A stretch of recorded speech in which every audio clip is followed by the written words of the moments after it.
Hello, hello, hello, beautiful people. I hope you all can hear me.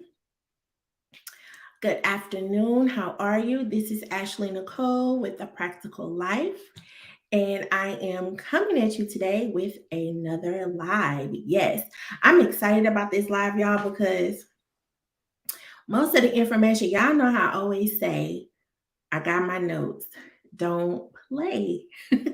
But this particular live, most of this information is going to be off the dome because I've worked with so many clients in so many situations, and I've been in situations myself as far as interviews and things like that, of course. And so I am just kind of eager to share, this knowledge about what I've learned and some of the feedback that I've gotten from clients and some of the kind of like research a little bit that done myself when it comes to interviews.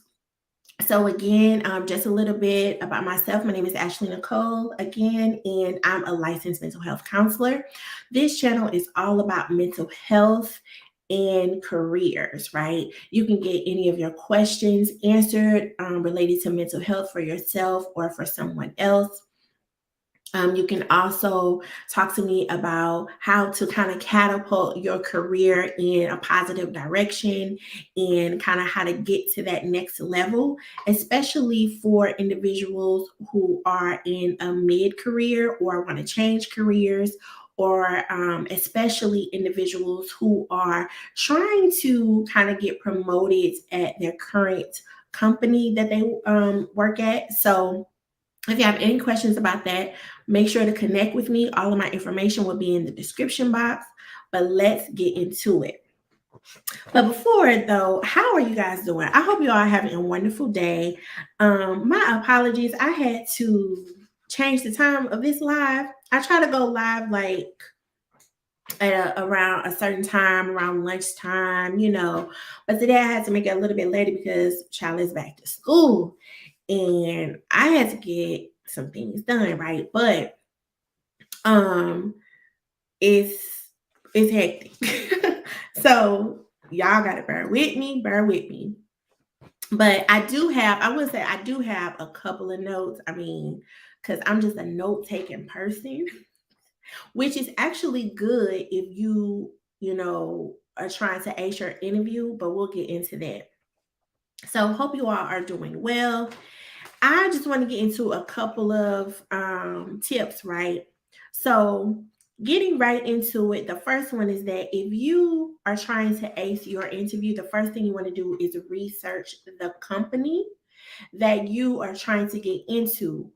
Or if you're already at that company, you still want to do research because sometimes you find there are thousands of people that work at companies, right? And you might have some people who work in a certain region, then there's another region, but different regions do different things, if that makes any sense, even though it's one company. So you may want to research some of the new things that are out there, with your company, or if there are, new initiatives and things like that. You want to make sure you stay abreast of those things because you may get asked some of those things in the interview. Some companies now are doing a lot related to technology, right? They're enhancing their technology. And so some of the questions in your interview may have to do with that. Not anything specifically. It may not be a role that's specific to tech, but you may be responsible for some type of tech responsibility. So make sure that you stay abreast of what's new at your company, what's upcoming, and kind of, keep your ears to the streets about kind of what's happening and what's in the works, right? So make sure that you do your research if it's an internal role or if it's an external role. Externally, if you've been eyeing a company, you've been eyeing a role at a specific company, you want to make sure, first of all, that that company is the right company for you. A lot of times, and I will say probably pre-pandemic, people were all about, okay, I got to make sure I'm good, for the company. I got to, brush up my skills. What am I bringing to the company? But now, folks, they waking up. They like, what? I ain't got to do this. You know what I mean? So what are you giving to me? Like what benefits are you providing to me? So if it's a brand new company that you want to work for, make sure you kind of look them up, do your homework on them. What type of benefits do they provide? And not only health benefits or medical benefits, dental benefits, things like that, but what in addition would they provide? Like what type of flexibility do they have? What is the salary range for that particular role? How is the company culture, as far as employees and the morale in the company, right? How do people view the CEO of that company? And all of this information you can find on good old Google. Okay. I think Glassdoor is a very good one where people they leave reviews about where they work, baby. They telling it all. You're not gonna know everything, but you can get a good glimpse and a good picture of kind of how that company is, and it will fit into what you're looking for. Post pandemic, not post really, because we're still in it, right? But, people's perspectives about work has changed a lot. People are thinking now, family comes first, you know what I mean? And I have to put myself and my family first. So, it's kind of like, again, what is the company doing for me? How are they benefiting me if I work there, right? And because it's a two-way street. So make sure that you look into that company, and then that will also kind of give you, and it doesn't mean that you're going to, not accept the interview or anything like that. It just kind of gives you a better picture of the company, and it may give you some ideas on what questions you might want to ask in the interview. Number two, get you a pen and paper, a pen and pad, or whatever you use, and write down all of your transferable skills. Yes, it's so many roles that people overlook because on those responsibilities that it'll say, or qualifications, it'll say, oh, you need to have this, or you need to have experience, 5 to 7 years experience in this, or whatever it may be. And you're like, oh, I don't really have experience in that. That doesn't mean you shouldn't apply for the job, right? Because you may have transferable skills from a different company, a different role, a volunteer activity that you did, things that you do, at your church. A lot of skills that are needed for possibly any role or things that you already kind of know, or things that you've already learned before, not necessarily you having like a certificate in it or a degree or anything like that. And this too is especially for people who are trying to obtain an internal position for a company they already work for. So most likely and hopefully before the time that you have this interview, if this is an internal role, you want to make sure that you have networked with people and you have gotten to know the people who are in that particular role already, or that department, to learn a little bit more about what they really do on a day-to-day, because that job description looks totally, most times it looks a little bit different from what they actually do. So you want to make sure that you kind of ask questions, specifically to those people, like, hey, I was just kind of interested in your role, just want to learn a little bit more about what you do, how you do it, how did you get into the role, right? You want to ask those questions, especially if you're internal. and make sure that you're able to kind of get a good picture in that way. But externally, you still want to make sure you know what your transferable skills are, because in the interview, if they ask you a question where you're kind of stumped a little bit, and I'm going to give you guys some tips, the crucial tip for acing that job interview, it's kind of related to this, and I'll get to that later. But you want to make sure that you know those, because if they ask you a specific question where you're a little bit stumped, you can kind of pull from, okay, I haven't specifically done that before, but I have this particular skill that will relate to that, right? And you want to give them an example. So, transferable skills. Where, like, how would you start to even know what your transferable skills are? Well, first, let's talk about this. Let's talk about, in my opinion, what the main skills are that are needed for any role, right? Decision making, and not only just decision making in general, but making quick decisions. Because a lot of times in business, in work, and things like that, if you sitting there all day trying to figure out, okay, should I do this? Should I send that? Should I not send this? Should I say it like this? Should I send you're not going to get to the next task, because you are kind of ruminating on that particular. Sorry, y'all, if y'all hear any noise in the background, these kids. um but bear with me. I hope, I don't think you guys can hear it, but if you do, y'all just gotta bear with me. I want to make sure I get this information out. But you want to, again, with your transferable skills, how do you even determine what they are, right? So decision making is a big one with any role. Like, you're going to have to make decisions, whether you are a manager, your regular employee. You're going to have to make decisions on something, right? So decision making, critical thinking, right?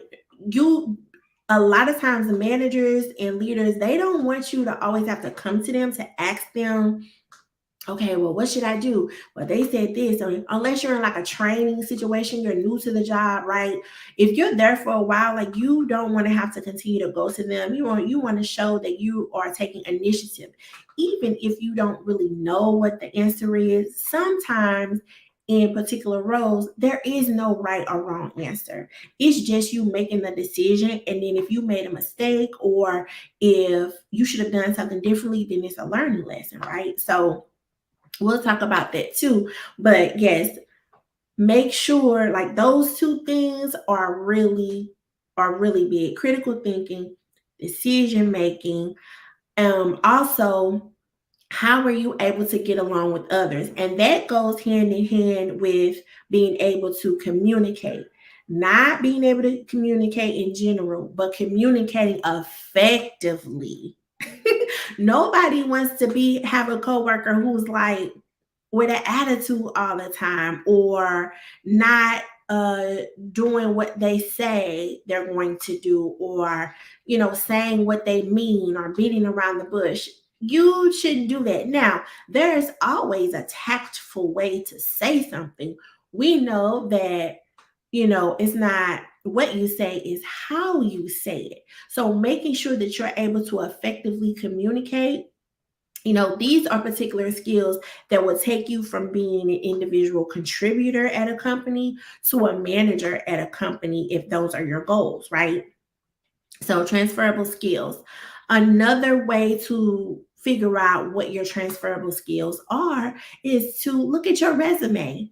What roles have you had thus far? And don't just look at the past couple of years. Look at your whole resume history. What volunteer activities have you been in? What were the lessons learned? What was your role? What was your skill set in those particular roles? Make sure that you're kind of thinking about all of that, so you can really, really hone in on that in the interview. Number 3, you want to make sure that you are confident, right? Now, this, when I'm speaking about this, hold on for a second, guys. Give me 1 second.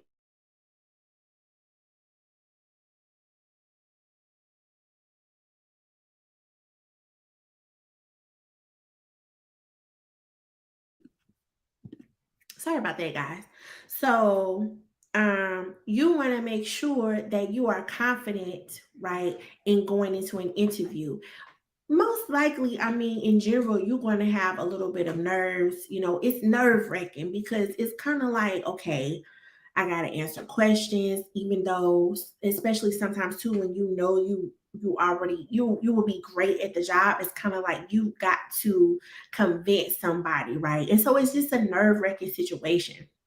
But overall, in general, you want to be confident in going into the interview, not conceited or arrogant going into the interview, right? Because the other person or people are going to be responsible for offering you the job or not. So you want to have enough confidence to be able to kind of answer those questions, but you also kind of want to stay humble a little bit, like, okay, this is something new that I will be doing, so I'm coachable, but I also come with this type of experience. Can you guys see me? I think it froze. Okay, here we go. So you want to make sure, what I was saying was, you want to make sure that you go into that interview confident, a little bit humble as well. But you want to approach it as, you want to seem coachable, right? You want to be coachable, but you also want to convey that you have the experience and the skills to be able to do that particular role. So how do you gain that self-confidence? Well, you got to practice, right? Practice makes progress. So practice in the mirror, practice in front of your friend, practice in front of your spouse. Give them a list of questions, commonly asked questions asked in interviews. Have them ask you, and practice. When you're looking in the mirror, you want to pay attention to what your facial expressions are, right? Things of that nature. Now, you nowadays it's more probably virtual interviews because it's a lot of remote work, which is really to an advantage if you ask me, because with remote work, it's not as or, I'm sorry, not remote work, remote interview, it's not as nerve-wracking.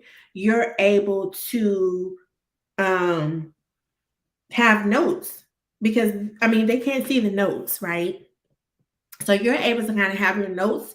Maybe if you have a couple of screens up, you can have your notes on one screen, to be, especially if you're a person that, gets so nervous where you kind of going to forget what you'll say and things like that.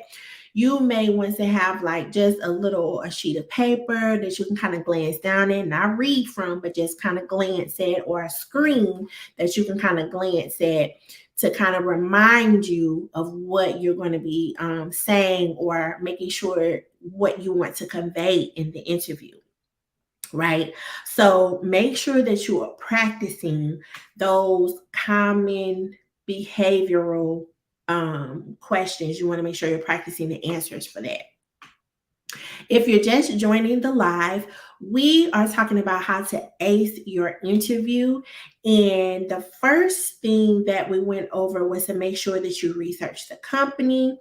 You want to make sure that you have those transferable skills, and you're making sure that you understand what those are when it comes to your resume and your experience. And also to make sure that you practice, right? You practice those answers to those common interview questions. The fourth thing is that, and this is key, but this is not crucial, right? So when you're going into an interview nowadays, whether it's virtual or face to face, right? You there The interview will be probably 99 0.9% of the time a behavioral interview. And Ashley, what do you mean by that? Okay. So they're going to ask you questions about situations that you have been in. Those are questions that start with tell me about a time.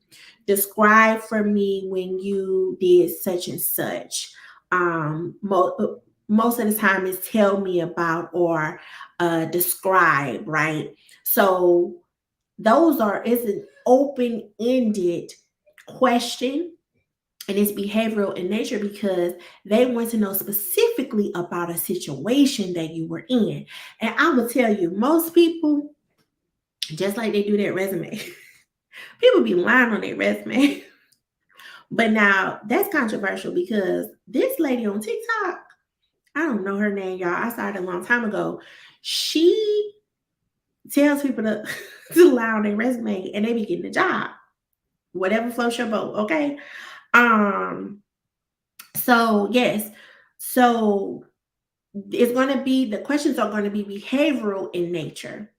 So you can find common questions, or if you all want to know what are some of the common behavioral questions, let me know in the comments or in the chat, and on the replay let me know in the comments if you want those common questions, and then that way I can definitely send them to you, or I can address it in a live and we can really talk about it on how to answer it and things like that.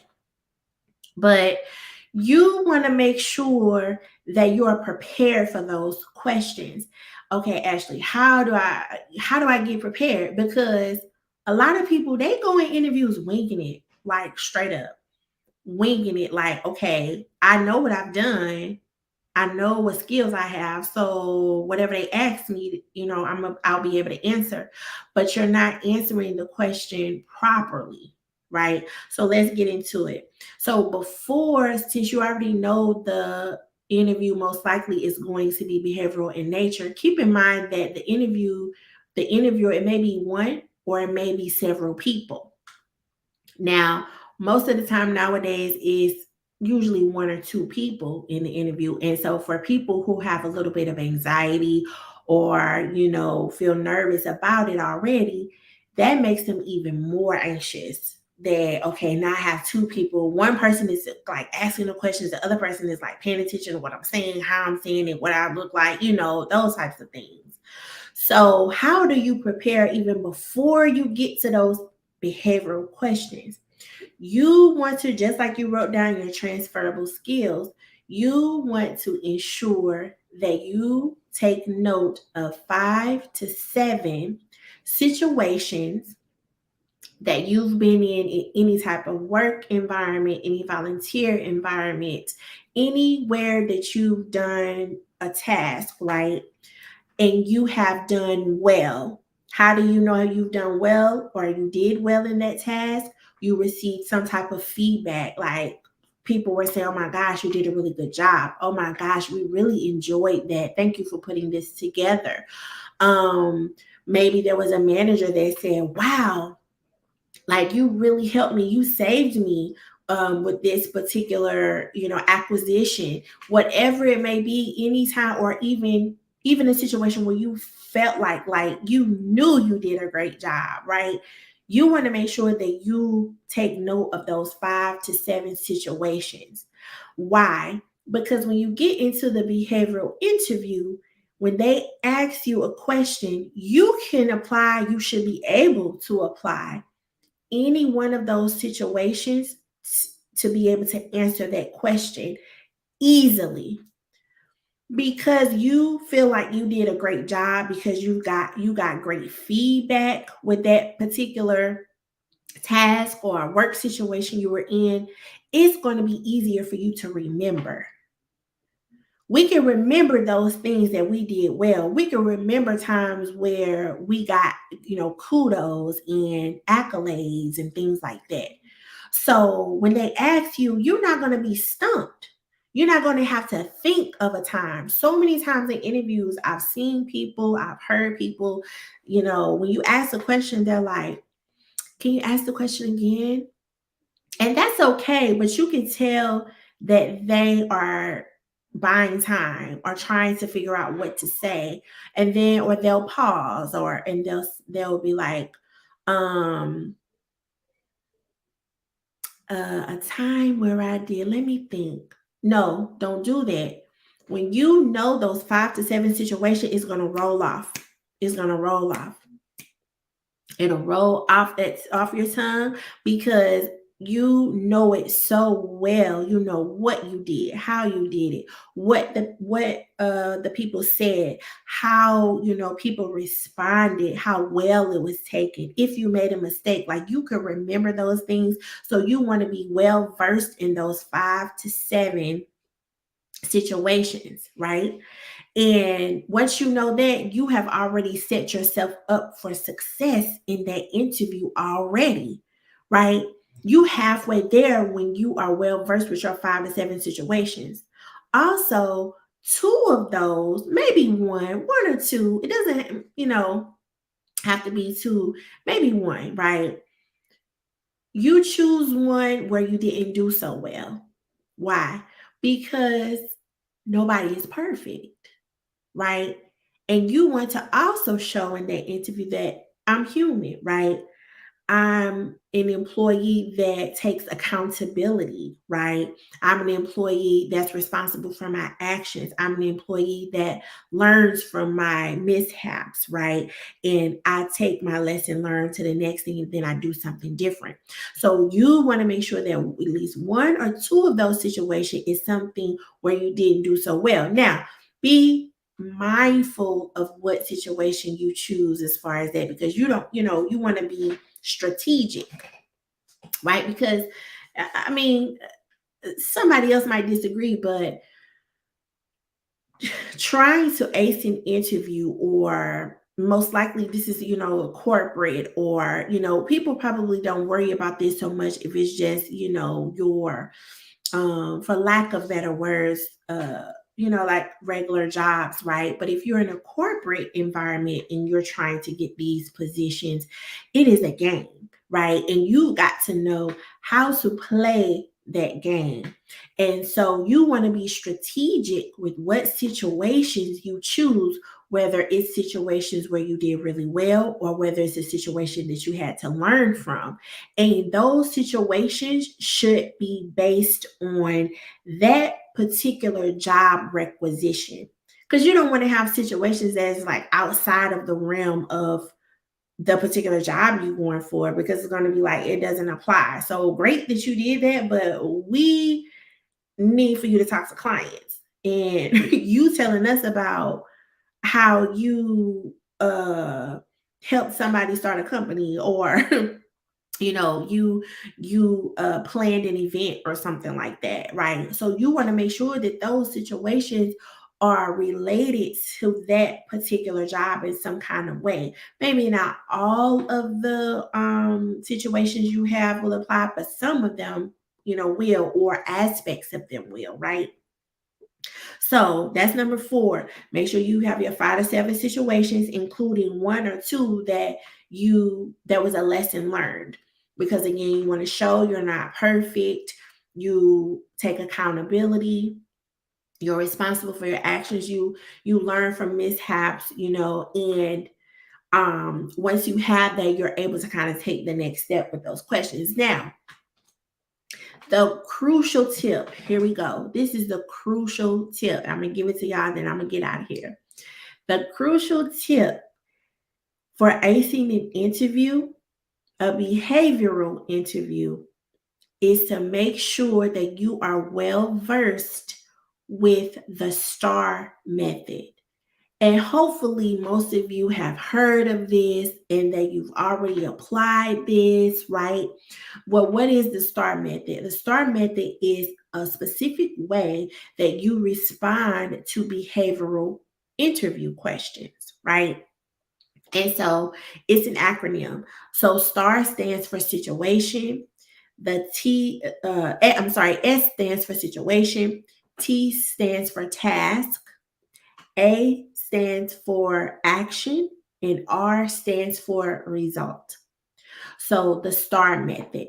So when they ask you a particular question, you should always answer that question in that particular order.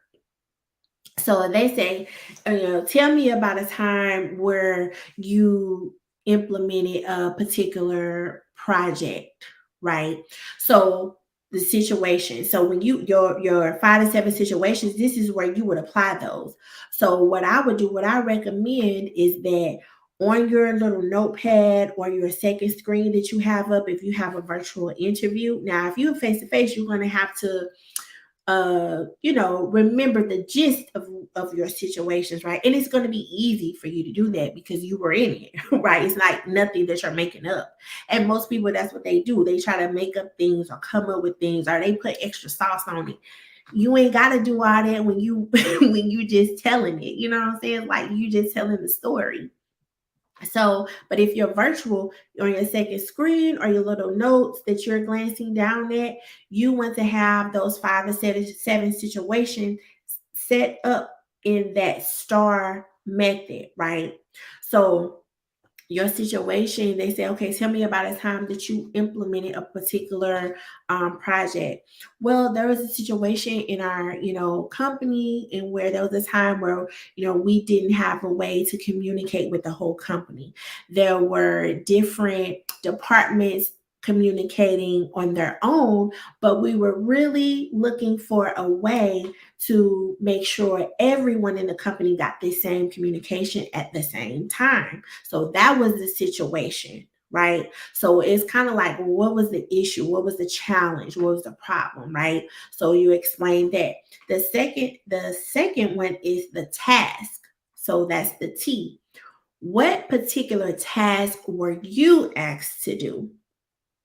Right. So in this same situation, the company the company, our company was looking for different ways or a new way to be able to make sure that everyone in the company had got the same communication, received the same communication about the same thing at the same time. And I was asked to build the or if you're an engineer or something like that, to code for that particular site or that particular they decided that they would put a site together and build the site, and I was asked to write the particular code for that site. And I'm just giving an example, guys. So that was the task that you were asked to do. So now it's easy for the interviewer to follow you, right? So they're getting a better picture of what situation you were in, what task you were asked to do, right? And so now they have a little bit of insight into what your skills are because someone asks you to do a particular task or to show a particular skill in a situation. The next one is action, right? So action is, what action did you take to complete that particular task in that situation? Right. So maybe in this particular example, if you're the coder, you put together a timeline of the plan for the code, or you put together what code needed to be implemented to build this particular site, and you gave it to whoever was responsible, for the site or whatever it might be. So you want to say the situation, the task you were able to do, what particular action you took, not what someone else did, not what the company decided. What action did you decide to take? So you want to make sure you hone in on that, right? And then the result. The results is very important because this is where, just like on your resume, you just don't want to have bullet points. The information you have on your resume, you want to make sure that you have some type of statistical information in there. So for example, I instead of saying I trained employees, how many employees did you train? Right? That's crucial. That's important for them to know, because if you're trying to get a training position and they need you to train 300 people and you say, oh, I trained employees, they don't know how many employees you train. You could have just trained one employee and then you wouldn't be, good for that particular role, because they need somebody who trained at least 200 employees at one time. You see what I'm saying? So you want to make sure that you have your statistics and your specific results based on the action you took for that particular task and situation, and in the result. So when you talk about it, so specifically for this example, for the coding, right?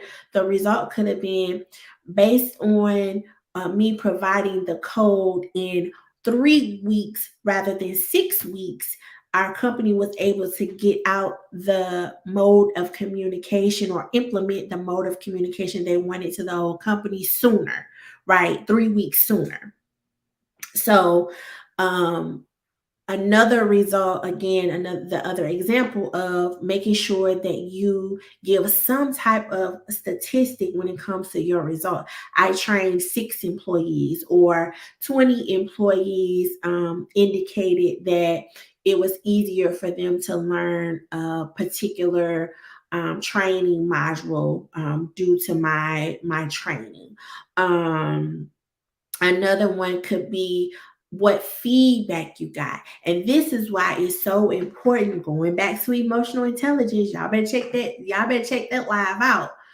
Going back to emotional intelligence, you've got to be open and receptive to feedback anytime you do something, because this is the only way you're going to have um results, like really solid results about what you needed to work on, what you did well in any work situation. So anything that you're asked to do at work, always, always, always ask for feedback.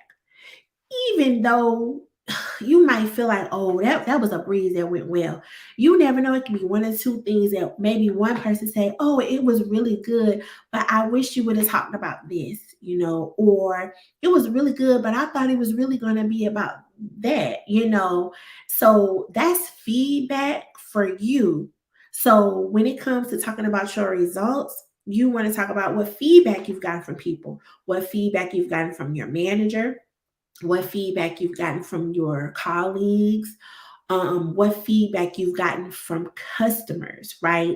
So, for example, with that particular site, maybe it was someone who was actually responsible. Their task was to um, ensure ensure that employees at the company were aware of the site, were versed in how to get to the site, right? And so ultimately they were kind of reviewing or keeping track of the analytics for the site, right? So at the beginning, it could have been 0 people viewing that particular site. And now that is the primary mode of communication for the company. But after the task that you did, now there are more than 2,000 people that go to that site every day. That's huge. So you want to make sure that you attach some type of numerical statistic, right? Numerics to your result, because it gives them a better picture of what you can do and what skills you have. So that is the crucial tip for acing a behavioral interview, is making sure that you use the STAR method. I have on my website, I have it here on the screen.